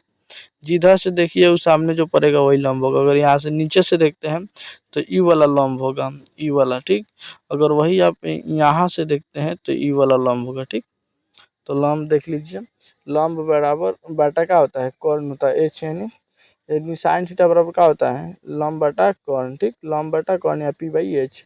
उसके बाद इसका ही उल्टा होता है कोसेक में, ठीक, कोसेक थीटा में। अगर आप इसको याद कर लेते हैं तो कोसेक थीटा आसान है एकदम। कोसेक थीटा क्या होता है, इसका पी बाई एच होता है तो इसका एच बाई पी, ठीक। अब देखिए कॉस थीटा का होता है, कॉस थीटा जो होता है, हम इसका एक ट्रिक को बता रहे हैं, कॉस थीटा होता है क्या, बी बाई एच, और इसका सेक थीटा का होता है एच बाई बी, ये एक दूसरे का होता है उल्टा होता है, ठीक, एक दूसरे के उल्टा। अब टेन थीटा बराबर क्या होता है, पी बाई बी, और इसका उल्टा cot by b by p, ठीक। किस बार की दिक्कत। अब देखिए हम आपको जो ट्रिक बोले थे बताने के लिए बताएंगे, जरूर अवश्य बताएंगे। अब चलिए ट्रिक देखिए, ट्रिक देखिए यहाँ पे, ट्रिक बताने का मतलब क्या है, हम कौन सा ट्रिक बताने वाला, अभी कौन सा ट्रिक बताने वाला, ये वाला। जैसे कि यहाँ पे लिखेगा पहले साइन कॉस टेन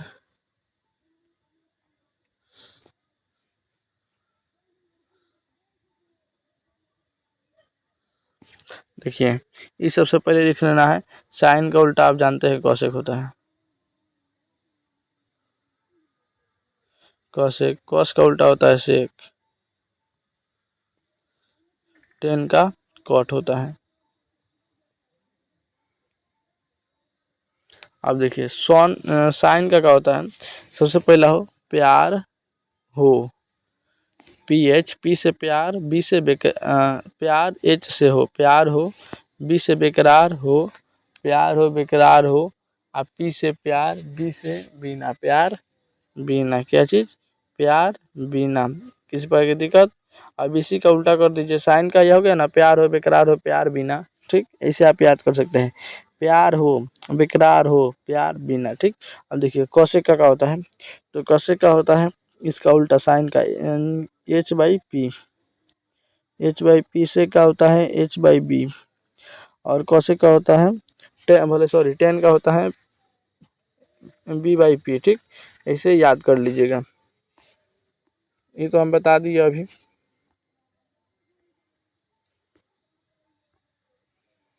ये वाला फार्मूला तो यहाँ तक पूरा बता दिए हम। अब देखिए आगे, sine theta into cosec theta बराबर 1 होता है। ये वाला फार्मूला आपको याद रखना होगा। अगर यहाँ पे हम कॉसेक निकाल रहे हैं तो साइन जाके भाग करेगा, यहाँ पे कॉसेक निकाले हैं तो साइन भाग किया, अगर यहाँ पे साइन निकाल रहे हैं तो कॉसेक भाग करेगा। यहाँ पे देखिए बस इसी तरह फार्मूला आपको अब आगे रटना है। अब देखिए यहाँ पे छोटा छोटा एकदम फार्मूला है। यहाँ पे देखिए, यहाँ पे कॉस इंटू सेक थीटा बराबर 1 होता है, तो यहाँ पे हम कॉसेक थीटा निकाला है तो सेक थीटा भाग किया है, वही यहाँ पे सेक थीटा निकालते तो यहाँ पे कॉसेक थीटा भाग किया है। क्यों किया है भाग, क्योंकि बीच में का है गुना है, गुना कर रहा है तो दूसरी तरफ जाएगा तो भाग करेगा। यहाँ पे tan theta into cot theta बराबर 1 दिया है, तो सबसे पहले टेन थीटा अगर यहाँ पे बचाना है तो कॉट थीटा भाग करेगा, निश्चित है, किसी प्रकार की दिक्कत नहीं ना। यहाँ पे अगर हम कॉट थीटा को निकालते हैं, कॉट थीटा को निकालते हैं तो 1/10 थीटा होगा, 10 थीटा होगा, ऐसे किसी प्रकार की दिक्कत नहीं ना। अब चलिए आगे देखिए, 10 थीटा का एक और फॉर्मूला होता है sine theta by cos theta, और कॉस थीटा का होता है इसी का उल्टा होता है, cos theta by sine theta. देखिए यहाँ पे कॉस कॉस में और साइन साइन में उल्टा होता है, ठीक।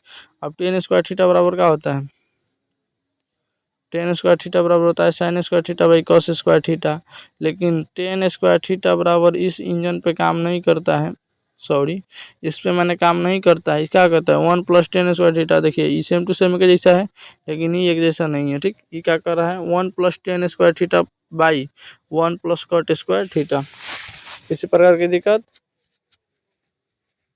अब देखिए आगे, यहाँ पे कॉट स्क्वायर थीटा, ठीक, क्या है cot square theta, cot square theta बराबर क्या है cos square theta by sine square theta, और यहाँ पे कॉट स्क्वायर थीटा बराबर क्या है 1/कॉट square theta by 1 + tan square theta. आप वीडियो क्वालिटी को थोड़ा बढ़ा लीजिए ताकि आप लोग को मस्त दिखाई दे। अब चलिए आगे, इसको याद करना होगा। अब देखिए ये वाला आपको फार्मूला, ये आपको 11th में पढ़ना है, 12th में पढ़ना है, बहुत ज़रूरी है, याद रखिएगा। साइन 90 - थीटा बराबर क्या होता है कॉस थीटा, इसका उल्टा होता है साइन का, मैंने साइन का सीधा सीधी छोटा छोटा, साइन का कॉस, टेन का कॉट, सेक का कॉसेक, ठीक। इसमें मैंने मिलता जुलता नाम लिया गया है, जैसे कि सेक का लास्ट में सेक आ रहा है यानी कॉसेक, टेन का कॉट हमेशा रहता है, साइन का कॉस हो गया, बस हो गया। तो ये 90 - थीटा अगर होगा ना तो cos theta, tan theta, cot theta, ये सब आप देख लीजिएगा, जिसका भी हो उसका उल्टा हो जाएगा अनुसार। जैसे साइन का कॉसेक हो जाएगा, साइन 90 - थीटा का होगा, याद रखिएगा 90 - थीटा की जगह पे हो जाएगा यहाँ पे खाली सिर्फ थीटा। लेकिन देखिए यहाँ पे साइन 90 - थीटा बराबर कॉस थीटा, टेन 90 - थीटा बराबर कॉट थीटा, सेक 90 - थीटा बराबर कॉसेक थीटा, कॉस 90 - थीटा बराबर साइन थीटा, कॉट 90 - थीटा बराबर टेन थीटा, और कॉसेक 90 - थीटा बराबर सेक थीटा, ठीक। अब आगे देखिए sign square theta plus cos square theta बराबर 1, ये आप जानते हैं, किस बार की दिक्कत नहीं ना। लेकिन चलिए, अगर हम यहाँ पे साइन स्क्वायर थीटा बचाना चाहते हैं तो ये क्या करेगा, जाके माइनस करेगा, तो यहाँ पे देखिए माइनस किया है। अगर हम खाली साइन स्क्वायर थीटा को रखना चाहते हैं तो ये स्क्वायर था तो इधर जाके रूट करेगा, तो इस पे रूट लगाया है यहाँ पे, देखिए समझ रहे हैं। अब आगे देखिए, अगर हम खाली कॉस स्क्वायर थीटा को बचाना चाहते हैं तो क्योंकि 1 में से साइन स्क्वायर थीटा माइनस करेगा, माइनस कर लिया है। अगर हम खाली कॉस को रखना चाहते हैं तो एक बार ये स्क्वायर में था तो इस पे क्या कराएगा, रूट लगा दिया है, बस हो गया है। अब देखिए आगे, सेक स्क्वायर थीटा बराबर 1 + tan स्क्वायर थीटा होता है। सेक स्क्वायर थीटा बराबर 1 + tan स्क्वायर थीटा होता है। तो tan स्क्वायर थीटा बराबर क्या होगा, tan स्क्वायर थीटा बराबर निश्चित है कि सेक स्क्वायर थीटा में से एक घट जाएगा, घट गया। अगर हम खाली tan स्क्वायर थीटा बोले तो क्या होगा, tan थीटा बराबर क्या होगा, tan थीटा बराबर क्या होगा, ये जो स्क्वायर था उसके ऊपर इसके ऊपर रूट लग जाएगा। ठीक, किसी प्रकार की दिक्कत नहीं ना। अब चलिए आगे, यहाँ पे cos square theta minus cot square theta बराबर 1।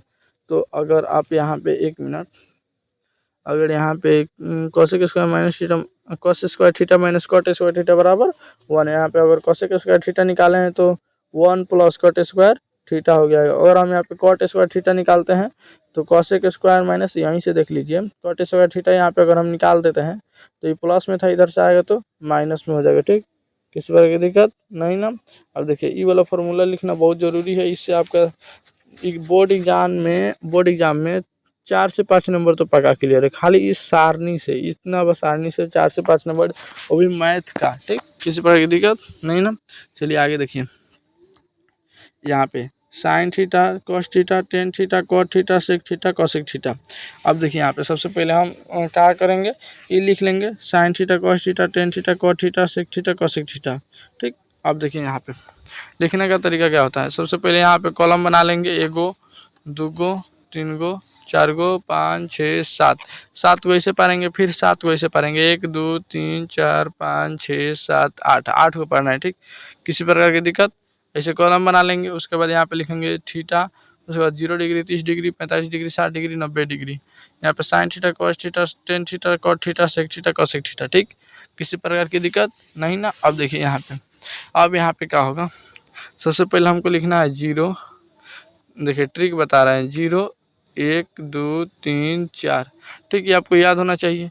अब सब में 1 से भाग कीजिए और उसके बाद रूट लगाइए, सब में 1 से भाग करने के बाद रूट लगाइए, रूट लगाइए, किसी प्रकार की दिक्कत नहीं ना। अब देखिए 0 में 1 से भाग होगा तो 0 आएगा, 0 के रूट से बाहर निकलेगा तो 0 रह जाएगा। ठीक, इस साइन के लिए। अब देखिए इसका, अगर 1 में 1 से भाग होगा 1 होगा, यहाँ पे रुकिए 1 मिनट, यहाँ पे 2 से भाग करना है ना, यहाँ पे 2 से, यहाँ से 3 से, यहाँ पे 4 से, यहाँ पे 5 से, कुछ भागे नहीं किए। अब देखिए यहाँ पे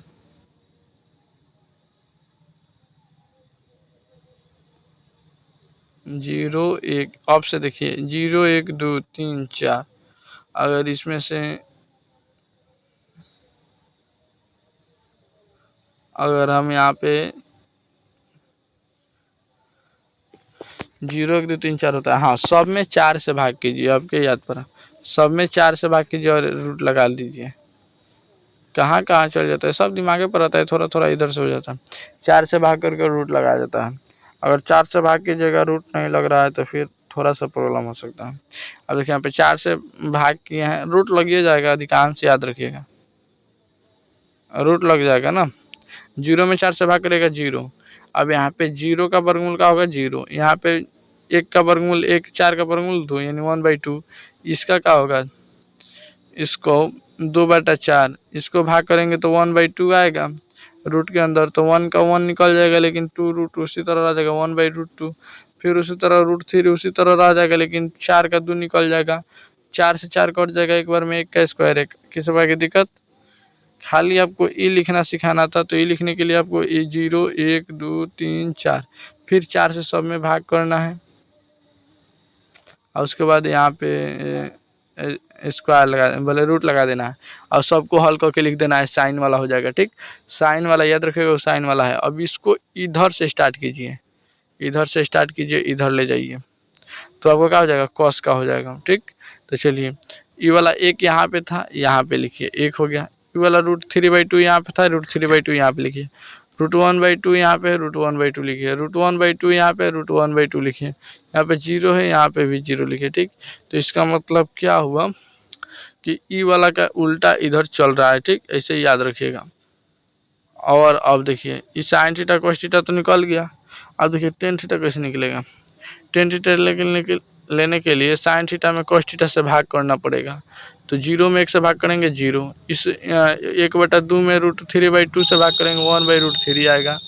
1/2 में 1/√2 में 1/√2 से भाग करेंगे 1 आएगा। उसके बाद √3/2 में 1/2 से भाग करेंगे क्या आएगा, √3 आएगा। सीधा सीधा अगर आप देखेंगे तो 0 1/√3 ये खाली 1 और उसके बाद खाली √3, उसके बाद 0 का क्या हो जाएगा, 1 में 0 से भाग कीजिएगा क्या होगा, इन्फिनिटी होगा। किसी प्रकार की दिक्कत नहीं ना। अब देखिए आगे यहाँ पे अब देखिए टेन थीटा क्या होगा, टेन थीटा तो निकालिए दिया। अब उसके बाद कॉट थीटा क्या है, टेन थीटा को उल्टा लिखना ही कॉट थीटा कहलाता है। जैसे कि थीटा उधर इन्फिनिटी उधर है तो इधर लाइए, √3 उधर है तो √3 इधर लाइए, 1 इधर है तो 1 इधर लाइए, 1/√3 इधर है तो 1/√3 इधर लाइए और 0 इधर है तो 0 उधर लीजिए। ठीक, मैंने इसमें भी क्या होता है, उल्टा होता है, टेन थीटा का उल्टा होता है। अब देखिए आगे होता है सेक थीटा, सेक थीटा जो होता है कॉस थीटा का उल्टा होता है। एक का एक उल्टा हो गया, √3/2 का उल्टा 2/√3, 1/√2 का उल्टा √2, उसके बाद √3/2 का उल्टा 2/√3। नहीं, सिर्फ क्या होगा, यहाँ पे सिर्फ 2 लिख रहा है, जबकि क्या होना चाहिए, 2/√3 होना चाहिए।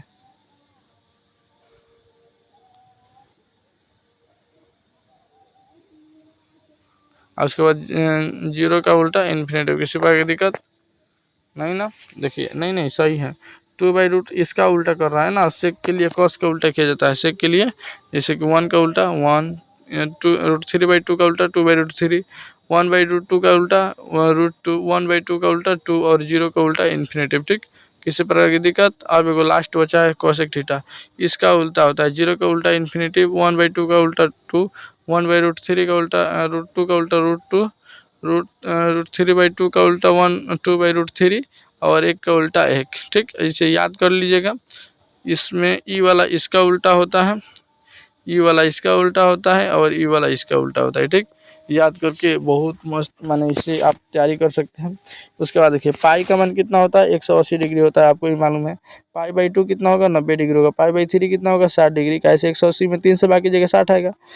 अगर पाई का मान पाई/4 कितने का मान होता है, 45 डिग्री। पाई/6 का मान 180 डिग्री, भले सॉरी 30 डिग्री। कैसे निकलता है, पाई की जगह पे 180 रखिए, जितना का निकालना उतना का निकाल, जैसे 6 का तो भाग कीजिए 30 आया, यानी पाई/3 का 6 का मान कितना आया, 30 आया। ऐसे आप याद कर सकते हैं। आगे आइए, इसमें थोड़ा यहाँ से हम थोड़ा फास्ट पढ़ेंगे ताकि आप लोग के लिए मस्त रहे। वृत्त में अनेक स्पष्ट रेखाएं खींची जा सकती हैं। वृत्त में जो है, एक वृत्त ले लीजिए, इसमें बहुत सारी स्पष्ट रेखाएं खींची जा सकती है। बस एक बिंदु से निकालना होता है। ठीक, एक बिंदु से निकालना होता है, उसी को स्पष्ट रेखा कहते हैं। वृत्त पर किसी एक बिंदु का केवल एक ही स्पष्ट रेखा खींचा जा सकता है। वृत्त पर किसी एक बिंदु पर, हाँ, एक बिंदु पर एक वृत्त का क्या होगा, खींचा जा सकता है। उसके बाद वृत्त के किसी भी बाह्य बिंदु पर केवल स्पष्ट रेखा खींचा जा सकता है। देखिए यहाँ पे कहने का मतलब, वृत्त के किसी भी बाह्य बिंदु पर से केवल स्पष्ट रेखा की, जैसे कि यहाँ पे ले लीजिए, यहाँ पे बाह्य बिंदु ही वाला है। ठीक, यहाँ से हम रेखा भेजें ना तो स्पष्ट रेखा होगा। क्या होगा, स्पष्ट रेखा होगा। किसी प्रकार की दिक्कत। अब देखिए वृत्त के भीतरी बिंदु पर कोई स्पष्ट रेखा खींचा जा सकता है। वृत्त के भीतरी बिंदु पर भी स्पष्ट रेखा की नहीं खींचा जा सकता है। स्पष्ट रेखा बीच में क्या होता है, नहीं खींचा जा सकता है। अब देखिए वृत्त की त्रिज्या क्या होती है, व्यास/2, व्यास/2 होता है। और अर्धवृत्त की परिधि 2 πr+l, πr+2l। किस प्रकार की दिक्कत, वृत्त की परिधि 2πr, क्या होता है, 2πr। और क्षेत्रफल πr²/2, वृत्त का क्षेत्रफल πr²। वृत्तों के खंडों का क्षेत्रफल θ/360। कहने का मतलब कि जैसे एगो ऐसे है ना, ऐसे सवाल आता था, वृत्तों का खंड हो तो उसके खंडों का क्षेत्रफल θ/360 × πr²। उसके बाद वृत्त के चतुर्थांश का क्षेत्रफल 1/2 × πr²। उसके बाद कोण वाले त्रिभुज त्रिज्याखंड के संगत चाप की लंबाई θ/360 × 2πr। ऐसे आप याद कर सकते हैं। उसके बाद वर्ग का विकर्ण भुजा × √2, वर्ग का परिमाण 4 × भुजा, वर्ग का क्षेत्रफल भुजा स्क्वायर। आयत का विकर्ण root under l square plus b square, आयत का परिमाप 2 इंटू एल प्लस बी, आयत का क्षेत्रफल लंबाई गुना चौड़ाई यानी एल इंटू बी। उसके बाद घन का विकर्ण भुजा रूट 3, उसके बाद घन का आयतन भुजा क्यू, उसके बाद घनाभ का विकर्ण root under l square plus b square plus h square. तो क्या चीज़ घनाभ का पृष्ठीय क्षेत्रफल 2 into l plus b h plus h l. मैंने इस फार्मूला को पढ़ने के बाद आप पढ़ सकते हैं। उसके बाद देखिए बेलन का पृष्ठीय क्षेत्रफल 2 पाई आर एच। उसके बाद घनाभ का आयतन l into b into h. ठीक, अब देखिए आगे बेलन का संपूर्ण पृष्ठीय क्षेत्रफल 2 pi r h plus 2 pi r square, 2 pi r h plus 2 pi r square. समबाहु त्रिभुज का क्षेत्रफल √3/4 इंटू भुजा स्क्वायर। ठीक, अब देखिए बेलन का आयतन पाई आर स्क्वायर एच, बेलन का आयतन पाई आर स्क्वायर एच। समबाहु समद्विबाहु त्रिभुज का क्षेत्रफल a/4 into root under a b square minus a square, 4ab square minus a square. इसके कहने का मतलब समबाहु त्रिभुज का क्या है, समबाहु त्रिभुज का ये फार्मूला है जी, क्षेत्रफल है। अब देखिए समबाहु त्रिभुज का क्षेत्रफल, हीरोइन का सूत्र पढ़ा है root under s into s minus a s minus b s minus c. आप पढ़ लेंगे, जल्दी बताएंगे। अब देखिए आगे गोले का वृत्त पृष्ठीय क्षेत्रफल, गोले का वृत्त पृष्ठीय क्षेत्रफल 4 गुणे पाई 4 पाई आर स्क्वायर। अर्धगोले का वक्र पृष्ठीय क्षेत्रफल 2 पाई आर स्क्वायर। अर्धगोले का संपूर्ण पृष्ठीय क्षेत्रफल 3 पाई आर स्क्वायर। उसके बाद देखिए शंकु का तिर्यक ऊंचाई क्या है, तिर्यक ऊंचाई root under h square plus r square. शंकु का वक्र पृष्ठीय क्षेत्रफल पाई आर एल। उसके बाद शंकु का संपूर्ण पृष्ठीय क्षेत्रफल pi r l plus pi r square. ठीक, किसी प्रकार की दिक्कत, यहाँ पे थोड़ा आपको याद करना होगा, थोड़ा क्वालिटी बढ़ा लीजिएगा, बहुत मस्त लगेगा। अब देखिए यहाँ पे शंकु का आयतन 1/3 पाई आर स्क्वायर है। ठीक, जितना बेलन का आयतन होता है उसका 1/3 गुना किसका होता है, शंकु का आयतन होता है। शंकु के छिनक का आयतन क्षेत्रफल कितना होता है, पाई into R1 plus R2 into 1 L होता है। एल उसको कहा जाता है, 1 नहीं है, एल है। ठीक, अब देखिए शंकु के छिनक का संपूर्ण क्षेत्रफल pi into R1 plus R2 into l plus n R1 का होल स्क्वायर प्लस R2 का होल स्क्वायर। ठीक, ये आपको मालूम चलेगा छिनक क्या है। शंकु के छिनक का आयतन 1/3 पाई एच इंटू R1 का होल स्क्वायर R2 का whole square R1 into R2। ठीक, जैसे कि ये वाला शंकु है छिनक, यहाँ पे ये वाला छिनक है, तो इसको कहते हैं R1, इसको कहते हैं R2। तो इसका आयतन निकालना सर, जिसे हम यहाँ पे आगे चलिए, ये वाला फॉर्मूला यहाँ पे समाप्त हुआ। अब देखिए माध्य बराबर क्या होता है, माध्य बराबर sigma F x by sigma F या एन होता है। ठीक, अब देखिए बहुलक बराबर क्या होता है, l plus F1 minus F0। बहुलक का फॉर्मूला लिखना सिखाएं, एल लिखिएगा फिर F माइनस F लिखिएगा, फिर लिखिएगा 2F1 2F minus F minus F। यहाँ पे 101 और फिर 102। ठीक, यानी देख लीजिए यहाँ पे F माइनस FO फिर 2F1 minus FO minus F2 into i. ठीक, किसी बात की दिक्कत नहीं ना। अब देखिए आगे इधर फॉर्मूला है, थोड़ा सा बता दें। माध्यक बराबर क्या होता है, माध्यक बराबर होता है l plus n/2 minus CF/F into i होता है। बहुलक बराबर क्या होता है, 3 गुणे माध्य गुणे माध्य माइनस 2 गुणे माध्य। ये वाला को बहुत मस्त फॉर्मूला है। ठीक, याद रखिएगा, 3 गुणे माध्यक माइनस 2 गुणे माध्य 3 गुणे माध्यक इंटू 2 गुणे माध्य। ठीक, असंभव घटना की प्रायिकता भी इसमें आ गया। असंभव घटना की प्रायिकता 0 होता है, संभव घटना की प्रायिकता 1 होता है, और अनिश्चित घटना की प्रायिकता 1 होता है। वही अनिश्चित घटना की प्रायिकता 0.1 0 से 1 के बीच के होता है, और संभव घटना की प्रायिकता कितना होता है, 0 से 1 के बीच होता है। किसी प्रकार की दिक्कत। अब प्रायिकता का सूत्र क्या होता है, कुल संख्याओं का घटनाओं की कुल संख्या बटा कुल घटनों की संख्या। जैसे कि मान लीजिए एक ये आपको बता देंगे जब हम पढ़ाएंगे, तो बस आपको याद करना है। अगर आपको PDF लेना है तो कुछ नहीं करना है, हम आपसे बोल दें, एक बार नंबर भी लिख दें बस। सॉरी नहीं, 76 31 77 87। या तो 49 पे मैसेज कीजिए, 49 वाले पे या 59 वाले पे, दोनों में से दोनों नंबर 8 वाला सेम है, बस 9 नंबर चेंज करके धरा लीजिए। इसे ही आप धरा दीजिएगा, आपको इधर से एक बहुत बड़ा नोटिफिकेशन जाएगा जो शुरुआत में दिखाए थे।